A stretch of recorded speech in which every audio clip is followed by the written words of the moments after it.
Welcome to our channel Veda class YouTube channel. મિત્રો, આજે આપણે ધોરણ 8થી લઈ સ્પર્ધાત્મક પરીક્ષાઓમાં ઉપયોગી એવા એક મુદ્દાની ચર્ચાનો એપિસોડ બીજો લઈને આવ્યા છીએ। તે ટોપિક છે મિત્રો સમાસ। આ અગાઉના પ્રથમ એપિસોડમાં આપણે જોયું હતું સમાસનો પરિચય, બીજું સમાસમાં આવતા કેટલાક વ્યાકરણીય ભાષાના કેટલાક શબ્દોનો પરિચય, ત્યાર પછી આપણે સમાસના 3 પ્રકારો વિશે અભ્યાસ કર્યો હતો અને તેમાંનો એક સર્વપદ પ્રધાન સમાસ એવા દ્વંદ્વ સમાસનો પરિચય મેળવ્યો હતો।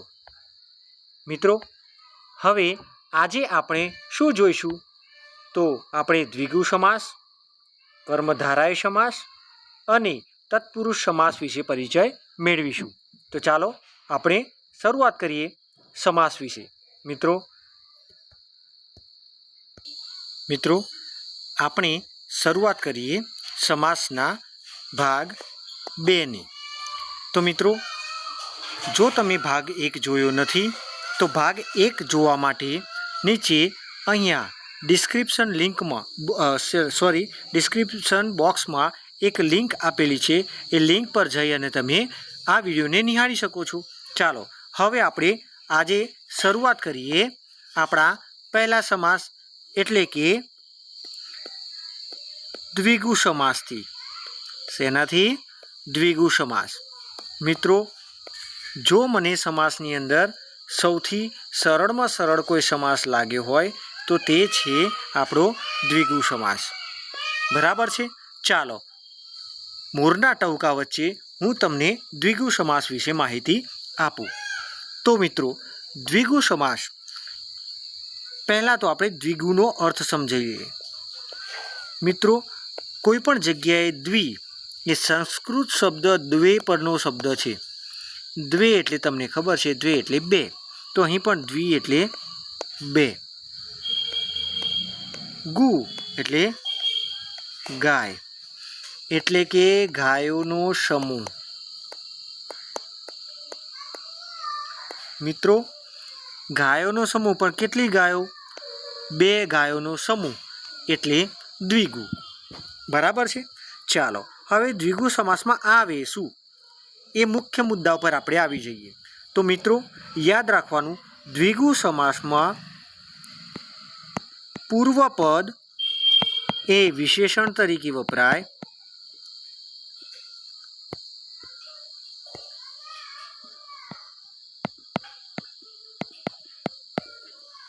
અને ઉત્તરપદ છે તે આપણને વિશેષ્ય તરીકે આપવામાં આવ્યું હોય, એટલે કે ઉત્તરપદ સંજ્ઞા હોય। બરાબર છે મિત્રો? ચાલો હવે ત્રીજી એક મહત્વની બાબત કે પૂર્વપદ હંમેશા સંખ્યાવાચક વિશેષણ હોય। કયું? સંખ્યાવાચક વિશેષણ। બરાબર છે મિત્રો? આ બાબત ખૂબ ધ્યાનમાં રાખવાની છે। કઈ? કે પૂર્વપદ આપણને સંખ્યાવાચક વિશેષણ જ આપવામાં આવેલું હોય છે। હવે મિત્રો, એને આપણે ઉદાહરણ દ્વારા સમજવાનો પ્રયત્ન કરીએ। તો ચાલો મિત્રો, આપણે લખીશું હવે ઉદાહરણ। બરાબર છે? ચાલો ઉદાહરણ નંબર 1 હવે આવવાની છે આસો મહિનામાં નવરાત્રિ। તો આ નવરાત્રિ શબ્દ પણ દ્વિગુ સમાસ છે। મિત્રો, અગાઉ તમને કહ્યું હતું કે જો સમાસને ઓળખવો હોય આપણે તો આપણે સમાસનો શું કરવો પડે? સામાસિકનો, હા યાદ છે તમને હો, તેનો વિગ્રહ કરવો પડે। જો તમે વિગ્રહ કરો તો તમને તરત જ સમાસ ઓળખાઈ જશે। હવે આનો વિગ્રહ કરીએ કે નવ, ભારે જો હો મિત્રો, નવ રાત્રિનો સમૂહ। બરાબર છે? તો અહીંયા જુઓ, મેં કહ્યું તેમ આમાં બે પદો છે. આ 9 છે એ પૂર્વપદ છે અને રાત્રિ છે તે ઉત્તરપદ છે. બરાબર ને? તો મેં કહ્યું હતું એમ જો પૂર્વપદ તો શું છે? 9 એ એક સંખ્યા બતાવે છે. મિત્રો આવા અન્ય ઉદાહરણ પણ આપણે જોઈએ, જેમ કે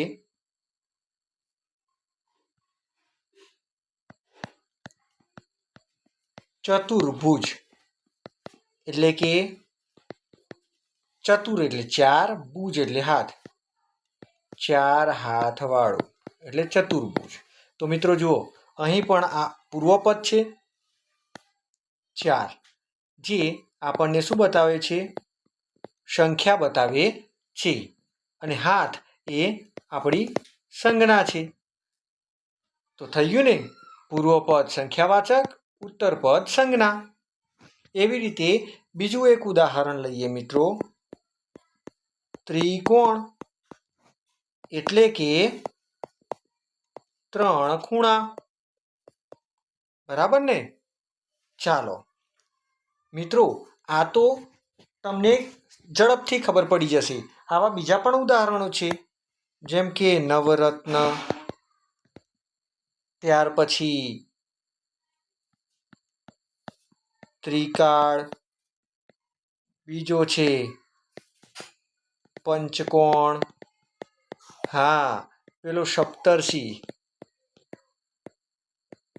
એ પણ એક સમાસ દ્વિગુ સમાસ છે.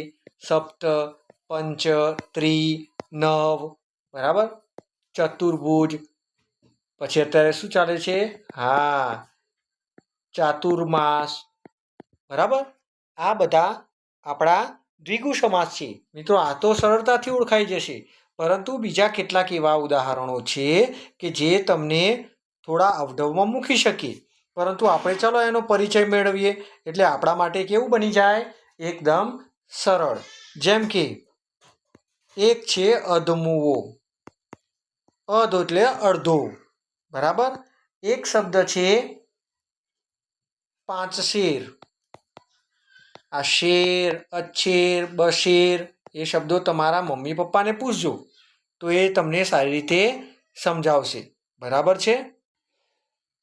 મિત્રો આવા અન્ય ઉદાહરણો આપણે જોઈએ, જેમાંનો એક છે ચોઘડિયું, બીજો છે પંચવટી, ત્રીજું પખવાડિયું, ચોથું પંચપાત્ર, ત્યાર પછી એક છે નવરંગ, ચોમાસું, પંચતંત્ર, દ્વિદલ એટલે 2 દળનો સમૂહ, પંચાંગ, ત્રિશૂળ, ષટપદ, પંજાબ.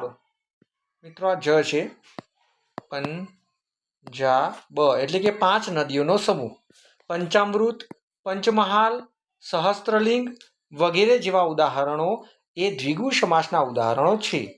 મિત્રો ચલો હવે આપણે ત્યાર પછીનો સમાસ જોઈએ, કર્મધારય સમાસ.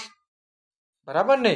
ચાલો તો મિત્રો પહેલા આપણે જોઈએ કે ભાઈ કર્મધારય સમાસ છે તેમાં શું નિયમ હોઈ શકે, કેવી રીતે ઓળખાવાય? તો જ્યારે આપણે વિગ્રહ કરીએ ત્યારે આપણને ખબર પડે કે તેનું પૂર્વપદ છે તે વિશેષણ હોય. તો મિત્રો ઉત્તરપદ શું હોય? તો ઉત્તરપદ એ શું હોય? સંજ્ઞા. બરાબર ને? તો મિત્રો તમે એવું કહેશો કે સર આ તો દ્વિગુ સમાસમાં પણ શું હતું? હા, પૂર્વપદ વિશેષણ હોય. બરાબર છે ને? તો મિત્રો ફરક એટલો છે કે દ્વિગુ સમાસની અંદર વિશેષણ કયું હતું? સંખ્યાવાચક. બરાબર ને? આ ઉપરાંત મિત્રો જો તેમાં વિશેષણ વિશેષ્યનો સંબંધ ન હોય તો ઉપમાન અને ઉપમેયનો સંબંધ પણ હોય. તો મિત્રો હવે તમારા માટે આ નવા શબ્દો લાગતા હશે, ઉપમાન અને ઉપમેય. તો ઉપમાન એટલે શું મિત્રો? તો ઉપમાન એટલે જે વસ્તુની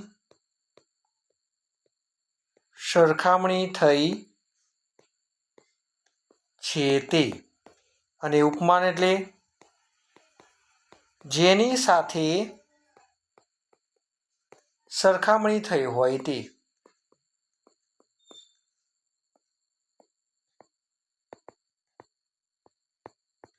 બરાબર છે. ચાલો તો હવે આપણે કેટલાક શું જોઈશું? સમજી ગયા? કારણ કે ઉદાહરણ વગર આપણને સમજ જ ઓછી પડે અથવા આપણને દ્રઢ મહાવરો થાય નહીં મિત્રો. બરાબર છે ને? તો ચાલો એનું પહેલું ઉદાહરણ આપણે લઈએ. મિત્રો આપણે બહુ જ સાદા ઉદાહરણોથી સમજૂતી મેળવીશું. પછી તો શબ્દોને તો આપણે સમજીએ જ છીએ. ચાલો પહેલું ઉદાહરણ આપણે લઈશું મહારાજા. બરાબર? તો મિત્રો તમે જુઓ છો અહીંયા કે પૂર્વ પદ છે મહા અને ઉત્તર પદ છે રાજા. તો જુઓ મિત્રો, આ રાજા શબ્દ છે તે શું છે? સંજ્ઞા છે. જ્યારે મહા શબ્દ છે તે શું છે? હા, તમે કહેશો વિશેષણ. તો એ તદ્દન સાચું છે કે રાજા છે, પણ રાજા કેવો છે? મહા અથવા આપણે કહીશું મહાન. બરાબર? ચાલો તો આ રીતે આપણું આ જે પૂર્વપદ છે તે પૂર્વપદ બન્યું વિશેષણ અને આ ઉત્તરપદ છે તે બન્યું સંજ્ઞા. બરાબર છે? ચાલો હવે ઉદાહરણ બીજું લઈએ. બીજા ઉદાહરણમાં આપણે લઈશું મિષ્ટાન. કયું? મિષ્ટાન. બરાબર? મિત્રો તમે કહી શકશો કે આમાં કયા બે શબ્દો છે? ઉત્તરપદ કયું છે અને પૂર્વપદ કયું છે? તો મિત્રો આમાં પહેલો એટલે કે પૂર્વપદ છે મિષ્ટ અને બીજું ઉત્તરપદ છે અન્ન. એટલે કે મિષ્ટ અન્ન. મિષ્ટ એટલે કેવું? મધુર. અને અન્ન એટલે ખોરાક. આપણે તેને શું કહીએ છીએ? મીઠાઈ કહીએ છીએ. બરાબર ને? ચાલો તો આ થઈ ગયું આપણું શું? પૂર્વપદ જે છે વિશેષણ અને આ છે ઉત્તરપદ જે છે વિશેષ્ય. બરાબર ને? ચાલો ત્રીજું એક ઉદાહરણ લઈએ. જેમ કે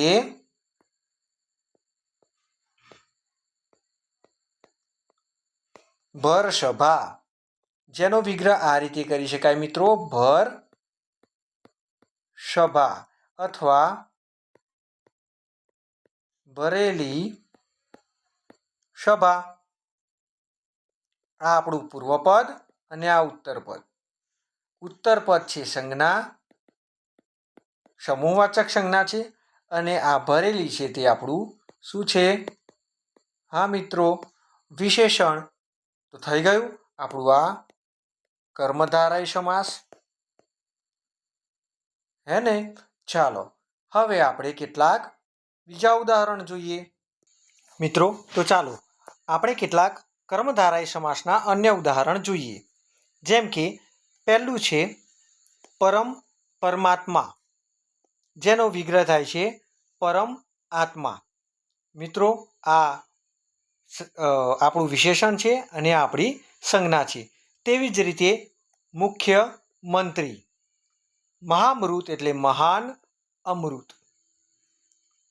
લંબગોળ, લંબ ગોળ. સુંદર વન તો સુંદર વન. મિત્રો કર્મધારય સમાસનો વિગ્રહ મોટાભાગે આ રીતે થાય છે. એના માટે કોઈ અલગથી આપણે શબ્દ ઉમેરવો પડતો નથી. ત્યાર પછી આગળ છે મિત્રો ખુશ ખબર તો ખુશ ખબર.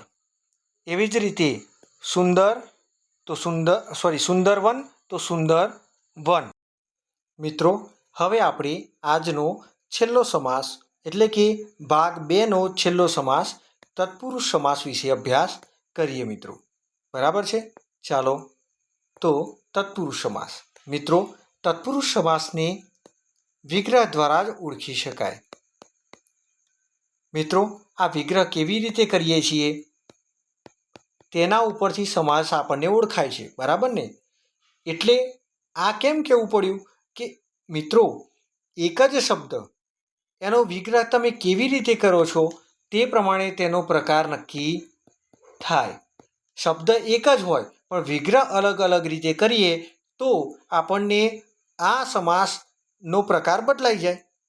આપણે જ્યારે મધ્યમ પદલોપી સમાસની વાત કરીશું ત્યારે આની ચર્ચા કરીશું. મિત્રો, જો તત્પુરુષ સમાસને આપણે સમજવું હોય તો આ રીતે સમજી શકાય. જ્યારે વિગ્રહ કરીએ ત્યારે તેનો પૂર્વપદ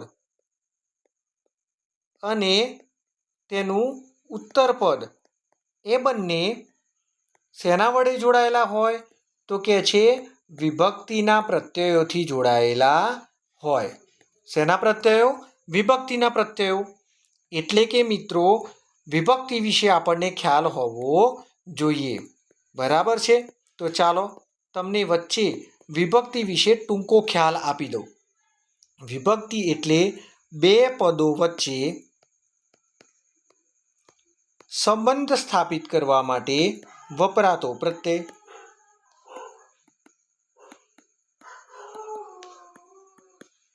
ઉદાહરણ તરીકે મિત્રો, કોઈ પણ વસ્તુ આપણે ઉદાહરણ દ્વારા વધારે સ્પષ્ટ જાણી શકીએ. એટલા માટે જ ઉદાહરણનું મહત્વ વધુ છે.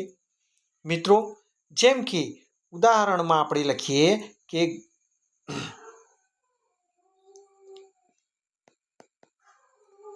પ્રેમવશ. બરાબર? તો પ્રેમવશ શબ્દ છે તેને આ બંને શબ્દોનો વિગ્રહ કરીએ તો આપણને ખબર પડશે કે ભાઈ પ્રેમને વશ. બીજું એક ઉદાહરણ લઈએ.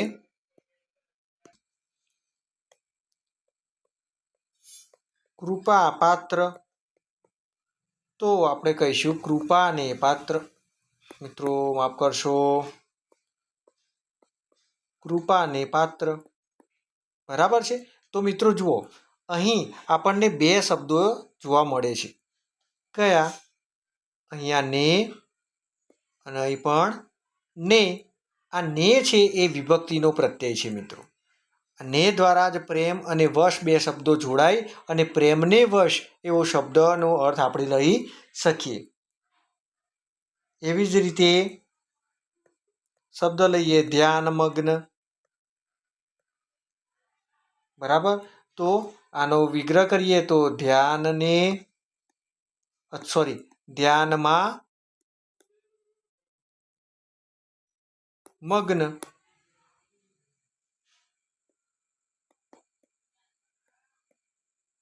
બરાબર છે. એટલે અહીંયા માં શબ્દ. તો જોઈએ આવા વિભક્તિના પ્રત્યયો કેટલા છે મિત્રો. તો તમારી સ્ક્રીન ઉપર તમે જોઈ શકો છો. આવા ને, એ, થી, માં, વડે, માટે, થકી, દ્વારા, કાજે, સારું, માંથી અને નના બધા જ પ્રત્યયો એટલે કે ને, ની, નું, ના, નો વગેરે. બરાબર છે. આ ઉપરાંત અંદર અને ઉપર પણ એક વિભક્તિનો જ પ્રત્યય છે. મિત્રો, હવે આપણે કેટલાક ઉદાહરણ દ્વારા આપણે તત્પુરુષ સમાસને સમજવા પ્રયત્ન કરીએ. જેમ કે અહીં મેં પહેલો જ શબ્દ લીધો હતો પહેલાં પ્રેમવશ. એટલે કે આપણે વિગ્રહ આમ કરવો પડે પ્રેમને વશ. તો આ પ્રેમ એ પૂર્વપદ છે, વશ એ ઉત્તરપદ છે અને તે વિભક્તિના પ્રત્યય દ્વારા જોડાયેલો છે. બરાબર છે. એવી જ રીતે મિત્રો આપણે જોઈએ કે યુદ્ધ સજ્જ શબ્દ છે તેના માટે વિગ્રહ આ થઈ શકે યુદ્ધ માટે સજ્જ. તો અહીં માટે શબ્દ છે તે વિભક્તિનો પ્રત્યય છે જે યુદ્ધ અને સજ્જ શબ્દને જોડે છે. એવી જ રીતે આશ્રય સ્થાન માટે એવું લખી શકીએ આશ્રયનું સ્થાન. તો અહીં નું શબ્દ છે તે વિભક્તિનો પ્રત્યય છે જેનાથી આશ્રય અને સ્થાન શબ્દ જોડાય છે. એવી જ રીતે ઋણમુક્ત શબ્દ માટે આપણે એવું લખી શકીએ કે ઋણથી મુક્ત અથવા ઋણમાંથી મુક્ત. બરાબર. તો અહીં માંથી શબ્દ છે તે વિભક્તિનો પ્રત્યય છે જે આપણને ઋણ અને મુક્ત શબ્દને જોડવા માટે પ્રયત્ન કરે છે. તો આ રીતે વિભક્તિના પ્રત્યયથી જોડાયેલા શબ્દોને આપણે કેવો સમાસ કહીશું? તો એ તત્પુરુષ સમાસ કહીશું. મિત્રો, આ વિભક્તિના પ્રત્યયો 8 છે અને 8 પ્રત્યયોના આધારે આપણે આ વિભક્તિના 8 પ્રકાર પાડી શકીએ મિત્રો. બરાબર છે. પરંતુ આપણે ધોરણ 10 સુધી ફક્ત વિગ્રહ લખી અને તત્પુરુષ સમાસ એમ લખી દઈશું એટલે આપણા પૂરા માર્ક્સ આવશે.